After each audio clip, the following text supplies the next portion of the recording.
આપણે પદ્મપુરાણના 14મા દિવસની કથાને આગળ વધારીએ। સન્માનિત પુરુષનો અપમાન જ તેનો વધ કર્યા બરાબર છે। જો શત્રુ આપણા શત્રુના હાથમાં આવી જાય અને તે બીજાના ગૌરવથી છૂટી જાય તો તે જીવતો હોવા છતાં મરેલા જેવો છે। આ સાંભળીને વજ્રાંગે બ્રહ્માજી અને કશ્યપજીના ચરણોમાં પ્રણામ કરતાં કહ્યું કે મારે ઇન્દ્રને બાંધવાથી કોઈ મતલબ નથી।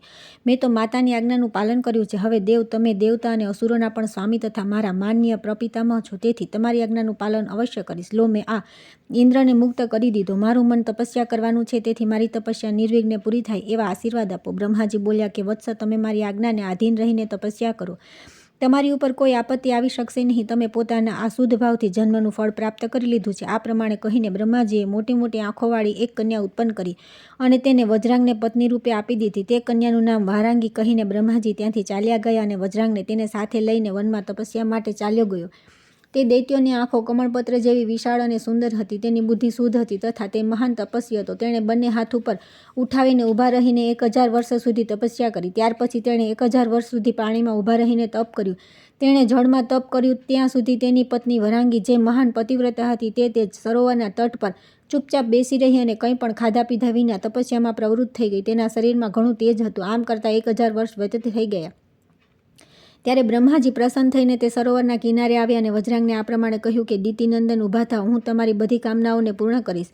તેમના આ પ્રમાણે કહ્યા પછી વજ્રાંગ બોલ્યો કે ભગવાન, મારા હૃદયમાં અસુરભાવ ન આવે, મને અક્ષય લોકોની પ્રાપ્તિ થાય તથા જ્યાં સુધી આ શરીર રહે ત્યાં સુધી મારો અનુરાગ તપસ્યામાં જ રહે। તથાસ્તુ કહી બ્રહ્માજી પોતાના લોકમાં ચાલ્યા ગયા અને સંયમશીલ વજ્રાંગ તપસ્યા સમાપ્ત થયા પછી ઘરે જવાની ઈચ્છા કરવા લાગ્યો। ત્યારે તેના આશ્રમ પર પોતાની સ્ત્રી જોવા ન મળી। ભૂખથી વ્યાકુળ થઈને તેણે પર્વતના ઘોર વનમાં પ્રવેશ કર્યો। ત્યાં તો તેણે જોયું કે તેની પત્ની વૃક્ષના ઓઠે મુખ છુપાવીને રડી રહી છે। આવી અવસ્થામાં જોઈને દિતિકુમારે તેને સાંત્વના આપતા પૂછ્યું, કલ્યાણી, તમારું અહિત કરીને કોણે યમપુરીમાં જવાની ઈચ્છા કરી છે? વરાંગી બોલી કે હે પ્રાણનાથ, તમારી હયાતીમાં મારી આ દશા અનાજ જેવી થઈ ગઈ છે। દેવરાજ ઇન્દ્રે મને ભયંકર રૂપ ધારણ કરીને ભયભીત કરી છે, આશ્રમમાંથી બહાર કાઢી મૂકી છે, મને માર માર્યો છે અને અનેક કષ્ટો આપ્યા છે। મને મારા દુઃખનો અંત દેખાતો નથી, તેથી હું પ્રાણ ત્યાગ કરવાનો નિર્ણય કરી ચૂકી છું। તમે એક એવો પુત્ર આપો જે મને આ દુઃખમાંથી, સમુદ્રમાંથી તારી શકે। વરાંગીના આ પ્રમાણે કહ્યા પછી દૈત્યરાજ વજ્રાંગની આંખો ક્રોધથી લાલ થઈ ગઈ। જોકે તે મહાન અસુર દેવરાજ સાથે બદલો લેવાની શક્તિ ધરાવતો હતો, છતાં તે મહાબળીએ ફરી તપ કરવાનો જ નિશ્ચય કર્યો। તેનો સંકલ્પ જાણીને બ્રહ્માજી ત્યાં આવ્યા અને તેને પૂછવા લાગ્યા, બેટા, તમે ફરી તપસ્યા શા માટે કરવા તૈયાર થયા છો? વજ્રાંગે કહ્યું કે પિતામહ, તમારી આજ્ઞા માનીને મેં સમાધિમાંથી ઉઠ્યા પછી જોયું કે ઇન્દ્રે વરાંગીને બહુ ત્રાસ આપ્યો છે, તેથી એ મારી પાસે એવો પુત્ર ઈચ્છે છે કે જે તેને આ વિપત્તિમાંથી ઉગારી શકે। દાદાજી, જો તમે મારા પર સંતુષ્ટ છો તો મને એવો પુત્ર આપો। બ્રહ્માજીએ કહ્યું કે વીર, એવું જ થશે। હવે તમારે તપસ્યા કરવાની જરૂર નથી, તમારે તારક નામનો એક મહાબળી પુત્ર થશે। બ્રહ્માજીના આ પ્રમાણે કહ્યા પછી દૈત્યરાજ તેમને પ્રણામ કર્યા અને વનમાં જઈને પોતાની રાણીને કહ્યું કે તેનું વ્યથિત હૃદય હતું તેને પ્રસન્ન કરી અને તે બંને પતિ પત્નીના મનોરથ સફળ થતાં પોતાના આશ્રમ પર ગયા। સુંદરી વરાંગીએ પોતાના પતિ દ્વારા સ્થાપિત ગર્ભને પૂરા 1000 વર્ષ સુધી પોતાના ઉદરમાં ધારણ કરી રાખ્યો। ત્યારબાદ તેણે પુત્રને જન્મ આપ્યો। તે દૈત્યનો જન્મ થતાં સમગ્ર પૃથ્વી ડોલવા લાગી, બધી બાજુ ભૂકંપ થવા લાગ્યો, મહાસાગર વિક્ષુબ્ધ થઈ ઉઠ્યો। વરાંગી પુત્રને જોઈને હર્ષિત થઈ ગઈ। દૈત્યરાજ તારક જન્મતા જ પરાક્રમી થઈ ગયો। કુંભજ અને મહિષ વગેરે અસુરોએ તેને રાજાના પદ પર અભિષિક્ત કરી દીધો। દૈત્યોનું મહાન સામ્રાજ્ય પ્રાપ્ત કરીને તારકે કહ્યું કે મહાબળી અસુરો અને દાનવો, તમે બધા લોકો મારી વાત સાંભળો। દેવતાઓ આપણા વંશનો નાશ કરવાના છે, જન્મજાત સ્વભાવથી જ આપણી તેમની સાથે શત્રુતા છે, તેથી આપણે બધા દેવતાઓનું દમન કરવા માટે તપસ્યા કરશું। પુલસ્ત્યજી કહે છે કે રાજન, આવો આદેશ કરીને બધાની સંમતિ લઈને તારકાસુર પરિયાત્ર પર્વત પર ચાલ્યો ગયો અને ત્યાં 100 વર્ષ સુધી નિરાહાર રહીને, 100 વર્ષ સુધી પંચાગ્નિનું સેવન કરીને, 100 વર્ષ સુધી માત્ર પાંદડા ખાઈને, 100 વર્ષ સુધી માત્ર જળ પીને તપસ્યા કરતો રહ્યો। આ પ્રમાણે જ્યારે તેનું શરીર તદ્દન દુર્બળ અને તપનું પુંજ થઈ ગયું ત્યારે બ્રહ્માજીએ આવીને કહ્યું કે દૈત્યરાજ, તમે શ્રેષ્ઠ વ્રતનું પાલન કર્યું છે, કોઈ વરદાન માગો। તેણે માગ્યું કે કોઈ પણ પ્રાણી દ્વારા મારું મૃત્યુ ન થાય। ત્યારે બ્રહ્માજીએ કહ્યું કે દેહધારીઓ માટે મૃત્યુ અનિવાર્ય છે, તેથી તમે જે કોઈ નિમિત્તે જેનાથી તમને ભય ન હોય તેના દ્વારા પોતાનું મૃત્યુ માગી લો। ત્યારે દૈત્યરાજ તારકે બહુ જ વિચાર કરીને 7 દિવસના બાળકથી પોતાનું મૃત્યુ માગ્યું। તે સમયે તે મહાન અસુર અહંકારથી બેકી ઉઠ્યો હતો।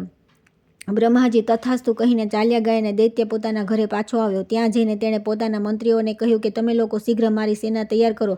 ગ્રસન નામનો અસુર દૈત્યરાજ તારકનો સેનાપતિ હતો। તેણે સ્વામીની વાત સાંભળીને બહુ મોટી સેના તૈયાર કરી। રણભેરી વગાડીને તેણે મોટા મોટા દૈત્યોને એકત્રિત કર્યા, જેમાં એક એક દૈત્ય મહાપરાક્રમી હોવા ઉપરાંત 10-10 કરોડ દૈત્યોનો યુદ્ધપતિ હતો। જંભ નામનો દૈત્ય તે બધાનો આગેવાન હતો અને કુંભજ તેમની પાછળ ચાલનાર હતો। આ ઉપરાંત મહિષ, કુંજર, મેઘ, કાલનેમી, નીથી મંથક, જંભક અને શુંભ પણ મુખ્ય હતા. આ પ્રમાણે આ 10 દૈત્યો સેનાનાયક હતા. તેમના સિવાય બીજા સેંકડો દાનવ એવા હતા.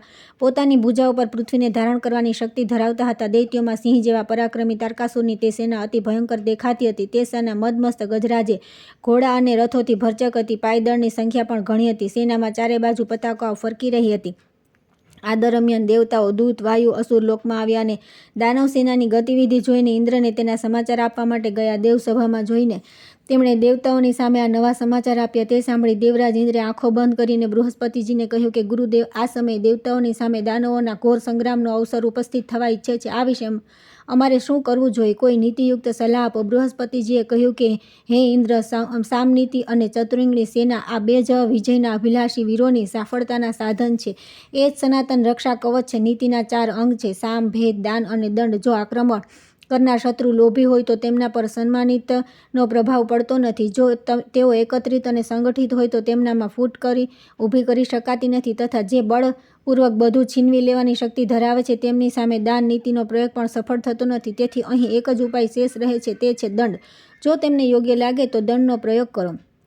બૃહસ્પતિજીના આમ કહ્યા પછી ઇન્દ્રે પોતાના કર્તવ્યોનો નિશ્ચય કરી દેવતાઓની સભામાં આ પ્રમાણે કહ્યું કે સ્વર્ગવાસીઓ, સાવધાન થઈને મારી વાત સાંભળો. આ સમયે યુદ્ધ માટે ઉદ્યોગ કરવો એ જ યોગ્ય છે. તેથી મારી સેનાને તૈયાર કરવામાં આવે. યમરાજને સેનાપતિ બનાવીને બધા દેવતાઓ તરત જ યુદ્ધ માટે નીકળ્યા. આ સાંભળીને મુખ્ય દેવતાઓ કવચ બાંધીને તૈયાર થઈ ગયા. માતલી દેવરાજ દુર્ધઈએ રથને તૈયાર કરીને સામે ઊભો કરી દીધો. યમરાજ મહિષ પર બેસીને સેનાની આગળ ઊભા રહ્યા. તેમની ચારે બાજુ તેમના પ્રચંડ કિંકરો હતા. અગ્નિ, વાયુ, વરુણ, કુબેર, ચંદ્રમા તથા આદિત્ય વગેરે બધા યુદ્ધ માટે ઉપસ્થિત થયા.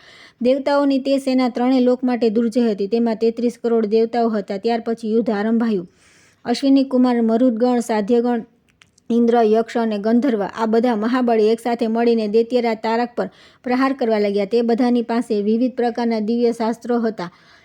પરંતુ તારકાસુરનું શરીર વજ્ર અને પર્વત જેવું સુદૃઢ હતું. દેવતાઓના હથિયાર તેના પર કામ ન કરતા હતા. તેમને પ્રહાર કરતા જોઈને દાનવરાજ તારક પરથી કૂદી પડ્યો અને કરોડો દેવતાઓ તેણે પોતાના હાથના પૃષ્ઠભાગથી મારી નાખ્યા. આ જોઈને દેવતાઓની બચેલી સેના ભયભીત થઈ ગઈ અને હથિયારો મૂકીને ચારે દિશાઓમાં ભાગી ગઈ. આ સ્થિતિના કારણે દેવતાઓને ભારે દુઃખ થયું અને જેણે જગતગુરુ બ્રહ્માજીના શરણમાં જઈને તેમની સુંદર સ્તુતિ કરી. દેવતા બોલ્યા કે હે સત્વમૂર્તે, તમે પ્રાણ સ્વરૂપ છો અને અનેક ભેદોથી યુક્ત આ વિશ્વ છે તેમાં અંકુર વગેરેની ઉત્પત્તિને માટે તમે સર્વપ્રથમ બ્રહ્મરૂપે પ્રગટ થયા છો. ત્યાર પછી આ જગતની રક્ષા માટે સત્વગુણના મૂળ એવા શ્રી વિષ્ણુ રૂપે સ્થિત થયા છો. એના પછી આ સંસારના સંહારની ઈચ્છાથી તમે રુદ્રરૂપ ધારણ કર્યું છે. આ પ્રમાણે એક હોવા છતાં ત્રિવિધ રૂપ ધારણ કરનારા તમે પરમાત્માને નમસ્કાર છે. જગતમાં જેટલા પણ સ્થૂળ પદાર્થ છે તે બધાના આદિ કારણ પણ તમે જ છો. તેથી તમે પોતાના જ મહિમાથી વિચારીને અમારું નામ નિર્દેશ કર્યું છે. સાથે જ આ બ્રહ્માંડના 2 ભાગ કરીને ઉર્ધ્વલોકને આકાશમાં તથા અધોલોકને પૃથ્વી પર અને તેની અંદર સ્થાપિત કર્યા છે. આથી અમને એવું જણાય છે કે વિશ્વનું સંપૂર્ણ અવકાશ તમે જ બનાવ્યું છે. તમે દેહની અંદર રહેનારા અંતર્યામી પુરુષ છો. તમારા વિગ્રહથી જે દેવતાઓની ઉત્પત્તિ થઈ છે. આકાશ તમારું મસ્તક છે. ચંદ્રમા અને સૂર્ય નેત્ર, સર્પોનો સમુદાય કેશ અને દિશાઓ કાન છે. યજ્ઞ તમારું શરીર, નદીઓ સંધિસ્થાન, પૃથ્વી ચરણ અને સમુદ્ર ઉદર છે. હે ભગવાન, તમે ભક્તોના આશ્રય સ્થાન, આપત્તિથી ઉગારનારા તથા તેમના રક્ષક છો. તમે સર્વના ધ્યાનના વિષય છો. તમારું સ્વરૂપ અનંત છે. દેવતાઓ દ્વારા આ પ્રમાણે સ્તુતિ કરવાથી બ્રહ્માજી બહુ પ્રસન્ન થયા. તેમણે ડાબો હાથ વરદાન આપતી મુદ્રામાં રાખીને દેવતાઓને કહ્યું કે હે દેવતાઓ, તમારું તેજ કોણે લઈ લીધું છે? તમે આજે તદ્દન શક્તિહીન દેખાવ છો. તમારી કાંતિ ક્યાં ગઈ? બ્રહ્માજીને આ પ્રમાણે પૂછ્યા બાદ દેવતાઓએ વાયુને ઉત્તર આપવા કહ્યું કે વાયુએ કહ્યું, હે ભગવાન, તમારાથી શું અજાણ્યું છે? સેંકડો દૈત્યોએ મળીને ઇન્દ્ર વગેરે બળવાન દેવતાઓને બળપૂર્વક પરાસ્ત કરી દીધા છે. તમારા આદેશથી સ્વર્ગલોક સદા યજ્ઞભોગી દેવતાઓના અધિકારમાં રહેતો આવ્યો છે. પરંતુ આજે તારકાસુરે દેવતાઓનું સમગ્ર છીનવી લઈને તેમને સંપત્તિ, સત્તા અને શ્રીહન કરી દીધા છે. દેવતાઓનું નિવાસસ્થાન એવા જે મેરુ પર્વતને તમે સંપૂર્ણ પર્વતોનો રાજા માનીને તેને બધા ગુણોમાં ચઢ્યા તો યજ્ઞોથી વિભૂષિત તથા આકાશમાં પણ નક્ષત્રો અને ગ્રહોની ગતિનો સીમા પ્રદેશ બનાવી રાખ્યો હતો. તે મેરુ પર્વતને તે દાનવે પોતાના નિવાસ અને વિહાર માટે ઉપયોગી બનાવવા ઉદ્દેશ્યથી પરિષ્કૃત, અલંકૃત કરેલ છે. તેમાં શિખરોમાં જરૂરી પરિવર્તન અને સુધાર કર્યો છે. આ બધી તેની ઉદંડતા મેં તમને કહી. હવે તમે જે અમારી ગતિ છે આ પ્રમાણે કહીને વાયુ દેવતા મૌન થઈ ગયા. ત્યારે બ્રહ્માજીએ કહ્યું કે દેવતાઓ, તારક, દૈત્ય, દેવો અને દાનવો બધા માટે અવધ્ય છે. જેના દ્વારા તેનો વધ થવાનો છે તે પુરુષ હજી પેદા થયો નથી. તારકાસુર તપસ્યા કરી રહ્યો હતો ત્યારે મેં વરદાન આપીને તેને અનુકૂળ બનાવ્યો અને તપસ્યાથી રોક્યો. તે દૈત્ય 7 દિવસના બાળકના હાથે મૃત્યુ માગ્યું છે. તેથી 7 દિવસનો તે જ બાળક તેને મારી શકે છે, જે ભગવાન શંકરનો પુત્ર હોય. હિમાલયની પુત્રી જે ઉમાદેવી હશે તેના ગર્ભથી ઉત્પન્ન પુત્ર અરિણીથી પ્રગટ થતા અગ્નિ જેવો તેજસ્વી હશે. તેથી ભગવાન શંકરના અંશથી ઉમાદેવી જે પુત્રને જન્મ આપશે તેનો સામનો કરતા તારકાસુર નષ્ટ થઈ જશે. બ્રહ્માજીની આ વાત સાંભળીને દેવતાઓ તેમને પ્રણામ કરીને પોતપોતાના સ્થાને ચાલ્યા ગયા. ત્યાર પછી આવે છે પાર્વતીનો જન્મ, મદન દહન, પાર્વતીની તપસ્યા અને તેમના ભગવાન શંકર સાથે લગ્ન. ત્યારબાદ જગતને શાંતિ પ્રદાન કરનારી ગિરિરાજ હિમાલયની પત્ની મેનાએ પરમ સુંદર બ્રહ્મ મુહૂર્તમાં એક કન્યાને જન્મ આપ્યો. તેનો જન્મ થતાં જ સમસ્ત લોકમાં નિવાસ કરનારા સ્થાવર જંગમ બધા પ્રાણીઓ સુખી થઈ ગયા. આકાશમાં ભગવાન વિષ્ણુ, બ્રહ્મા, ઇન્દ્ર, વાયુ અને અગ્નિ વગેરે હજારો દેવતા વિમાન પર બેસીને હિમાલય પર્વત પર પુષ્પવૃષ્ટિ કરવા લાગ્યા. ગંધર્વો ગીત ગાવા લાગ્યા. તે સમયે સંસારમાં હિમાલય પર્વત સમસ્ત ચરાચર ભૂતોને માટે સેવ્ય તથા આશ્રય લેવા યોગ્ય થઈ ગયો. બધા લોકો ત્યાં નિવાસ અને ત્યાંની યાત્રા કરવા લાગ્યા. ઉત્સવનો આનંદ માણીને દેવતાઓ પોતપોતાના સ્થાને ચાલ્યા ગયા. ગિરિરાજકુમારી ઉમામાં રૂપ, સૌભાગ્ય અને જ્ઞાન વગેરે ગુણો આવીને વસી ગયા. આ પ્રમાણે તે ત્રણેય લોકમાં સર્વથી અધિક સુંદર અને સર્વ શુભ લક્ષણોથી સંપન્ન થઈ ગયા. આ દરમિયાન પોતાનું કાર્ય સાધવા માટે જાણીતા દેવરાજ ઇન્દ્રે દેવતાઓ દ્વારા સન્માનિત દેવર્ષિ નારદજીનું સ્મરણ કર્યું. ઇન્દ્રનો અભિપ્રાય જાણીને બહુ પ્રસન્નતા સાથે નારદજી તેમના ભવનમાં આવ્યા. તેમને જોઈને ઇન્દ્ર સિંહાસન પરથી ઊભા થઈ ગયા અને યથોચિત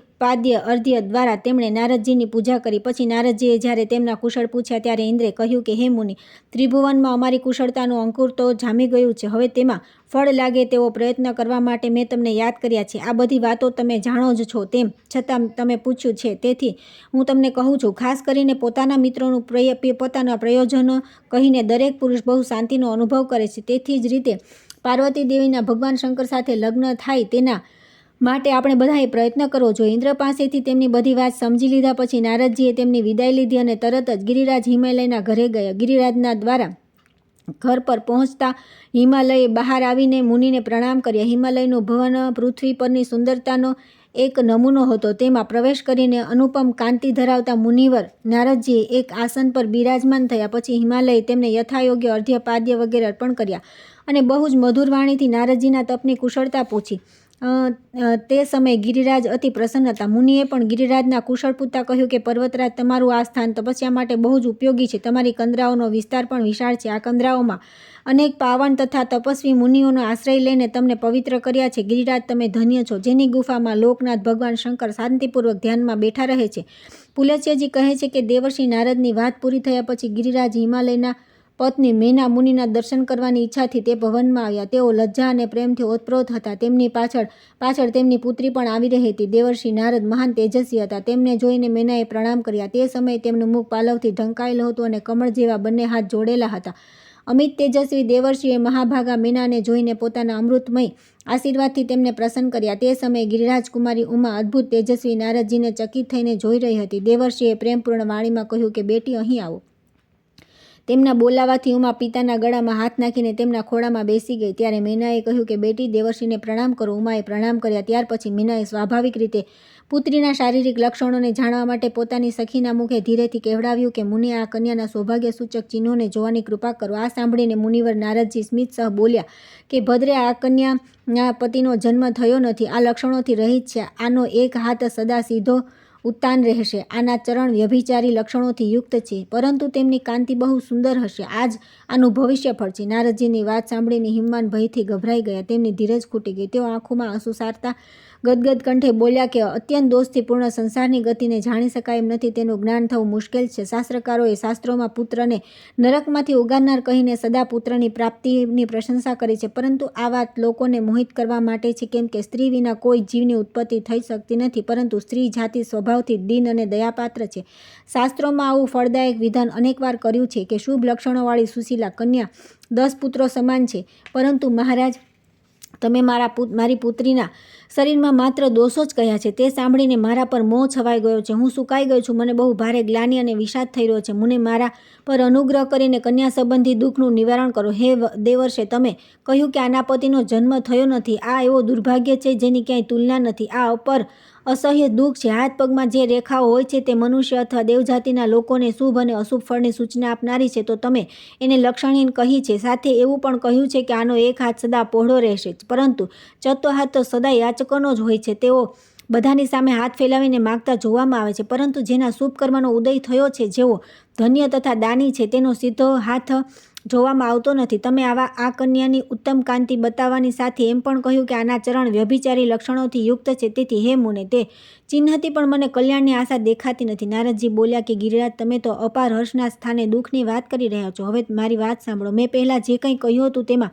રહસ્ય છુપાયેલું છે. હવે તેની સ્પષ્ટતા કરું છું. એકાગ્રતાથી સાંભળો. હિમાલય, મેં કહ્યું હતું કે આ દેવીના પતિનો જન્મ થયો નથી, તે બરાબર જ છે. આના પતિ મહાદેવજી છે. તેઓ અજન્મા છે. ભૂત, ભવિષ્ય અને વર્તમાન જગતની ઉત્પત્તિના કારણ જ એ છે. તેઓ સર્વને શરણ આપનાર તથા શાસક, સનાતન, કલ્યાણકારી તથા પરમેશ્વર છે. આ બ્રહ્માંડ તેમના સંકલ્પથી જ ઉત્પન્ન થયું છે. બ્રહ્માજી લઈને સ્થાવર પર્યંત આ સંસાર છે, જે જન્મ, મૃત્યુ વગેરેના દુઃખથી પીડિત થઈને નિરંતર પરિવર્તિત થતો રહે છે. પરંતુ મહાદેવજી અચળ અને સ્થિર છે. તેઓ પુત્ર નથી, પિતા છે, જન્મેલા નથી પણ જનક છે. તેમના પર વૃદ્ધાવસ્થાનું આક્રમણ થતું નથી. તેઓ જગતના સ્વામી અને આધિવ્યાધિથી રહિત છે.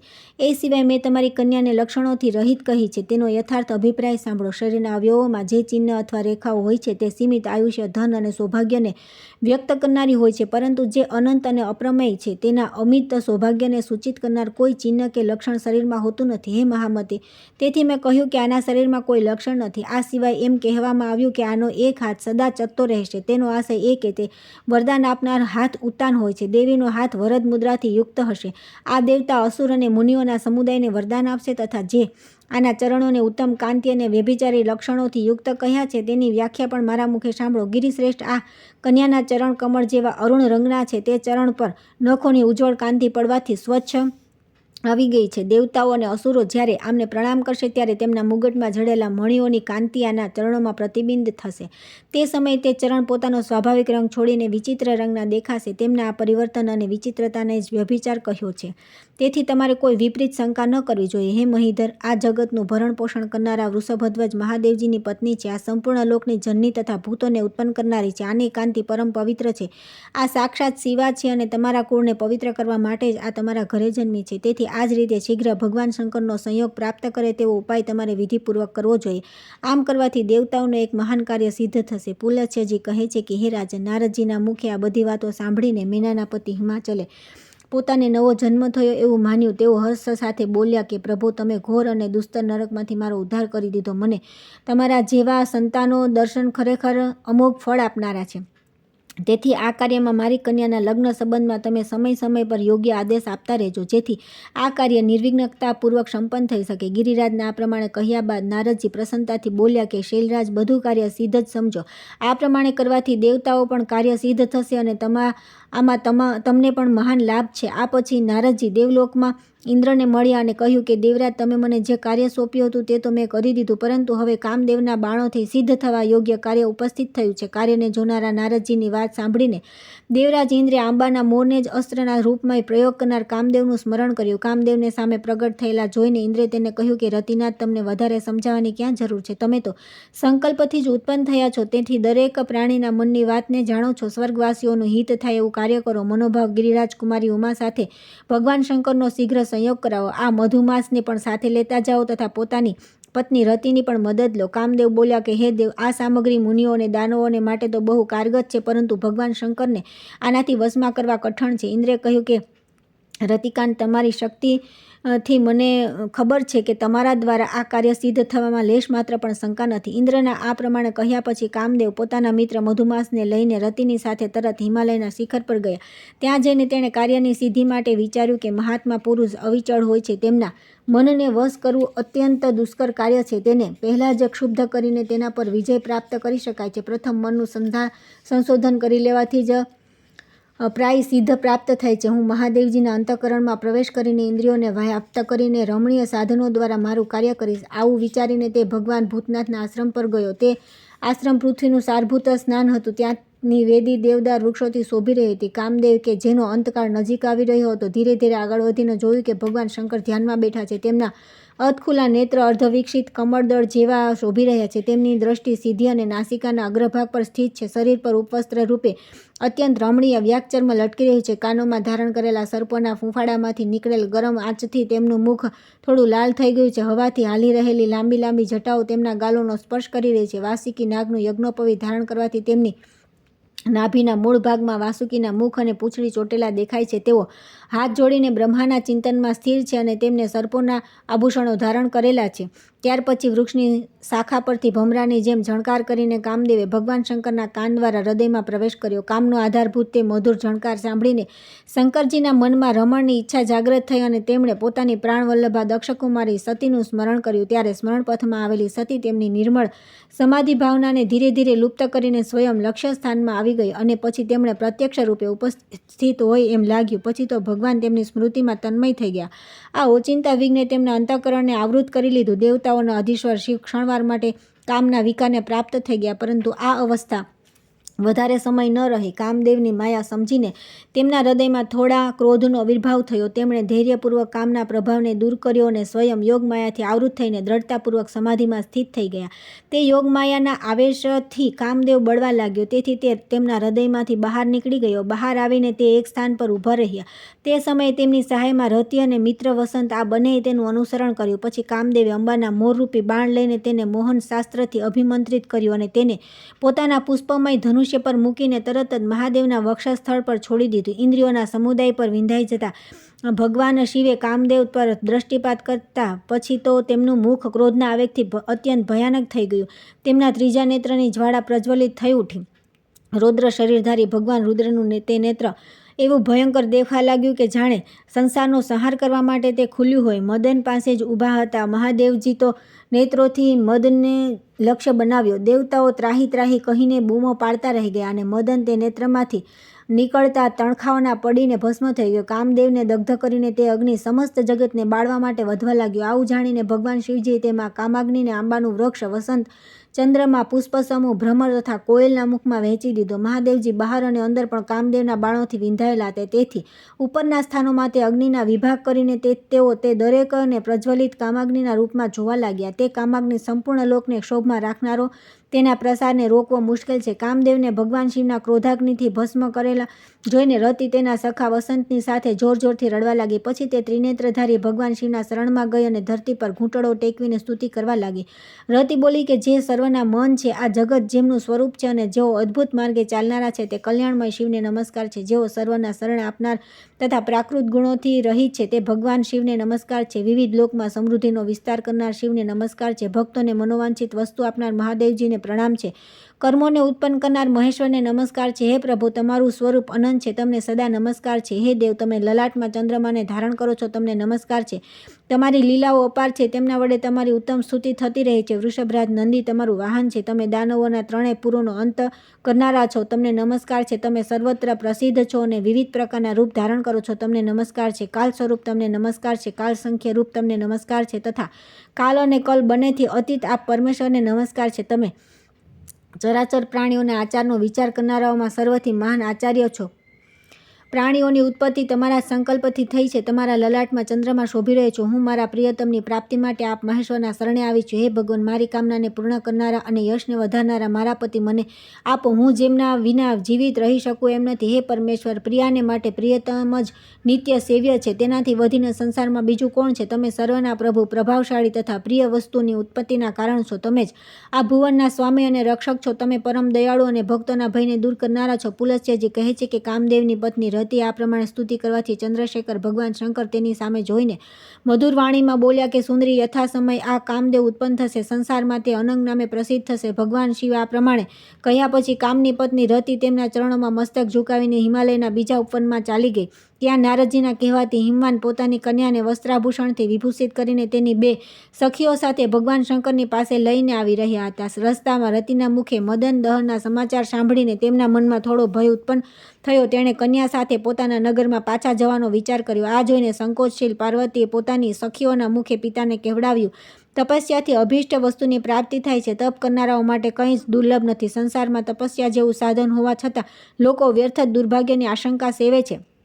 તેથી પોતાની અભીષ્ટ વસ્તુને પ્રાપ્ત કરવાની ઈચ્છાથી હું તપસ્યા કરીશ. આ સાંભળી હિમવાને બેટીને કહ્યું કે આવું ન કરો. તમે હજી ચંચળ બાલિકા છો. તમારું શરીર તપસ્યાનું કષ્ટ સહન કરવા સમર્થ નથી. હે પુત્રી, જે વાત થવાની હતી તે થઈ રહે છે. તેથી તમારે તપસ્યા કરવાની કોઈ આવશ્યકતા નથી. હવે ઘરે જઈશ અને ત્યાં જઈને આ કાર્યની સિદ્ધિ માટે કોઈ ઉપાય વિચારીશ. પિતાના આ પ્રમાણે કહેવા છતાં પણ જ્યારે પાર્વતી ઘરે જવા તૈયાર ન થઈ ત્યારે હિમવાને મનમાં જ પોતાની પુત્રીના દ્રઢ નિશ્ચયની પ્રશંસા કરી. તે સમયે આકાશવાણી થઈ કે જે 3 લોકમાં સંભળાય તે આ પ્રમાણે હતી, ગિરિરાજ, તમે ઉમા કહીને પોતાની પુત્રીને તપસ્યા કરતા રોકી છે.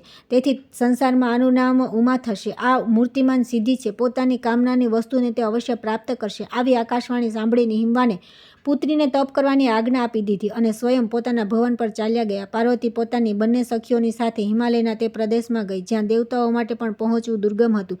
ત્યાંનું શિખર પરમ પવિત્ર અને વિવિધ પ્રકારની ધાતુઓથી વિભૂષિત હતું. ચારે બાજુ સુંદર પુષ્પલતાઓ ખીલેલી હતી. વૃક્ષ પર ભ્રમરો ગુંજાર કરી રહ્યા હતા. ત્યાં પાર્વતીએ પોતાના વસ્ત્રો અને આભૂષણો ઉતારીને દિવ્ય વલ્કલ ધારણ કરી લીધા. કમરમાં દર્ભની મેખલા ધારણ કરી લીધી. તે દરરોજ 3 વાર સ્નાન કરતી અને ગુલાબના ફૂલ ચાવીને રહેતી હતી. આ પ્રમાણે તેણે 100 વર્ષ તપસ્યા કરી. ત્યાર પછી 100 વર્ષ સુધી હિમવાન કન્યા દરરોજ 1 પાંદડું ખાઈને તપ કરતી રહી. ત્યાર પછી ફરી 100 વર્ષ તેણે આહારનો સર્વથા પરિત્યાગ કરી દીધો. આ પ્રમાણે તે તપોમૂર્તિ બની ગઈ. તેના તપને આંચથી સમગ્ર પ્રાણી ઉદ્વિગ્ન થઈ ગયા. ત્યારે ઇન્દ્રે સપ્તર્ષિઓનું સ્મરણ કર્યું. તે બધા પ્રસન્નતાપૂર્વક ત્યાં ઉપસ્થિત થયા. ઇન્દ્રે તેમનું સ્વાગત કર્યું. ત્યાર પછી સપ્તર્ષિઓ તેમને બોલાવવાનું પ્રયોજન પૂછ્યું. ત્યારે ઇન્દ્રે કહ્યું કે મહાત્માઓ, તમારા આવવાનું પ્રયોજન સાંભળો. હિમાલય પર પાર્વતી દેવી કઠોર તપસ્યા કરી રહ્યા છે. તમે લોકો સંસારના હિતના માટે ત્યાં જઈને તેમને અભીષ્ટ વસ્તુની પ્રાપ્તિનો વિશ્વાસ અપાવીને તેમની તપસ્યા બંધ કરાવી દો. બહુ સારું કહીને સપ્તર્ષિઓ તે સિદ્ધસેવી શૈલ પર આવ્યા અને પાર્વતી દેવીને મધુર વાણીમાં કહ્યું કે બેટી, તમે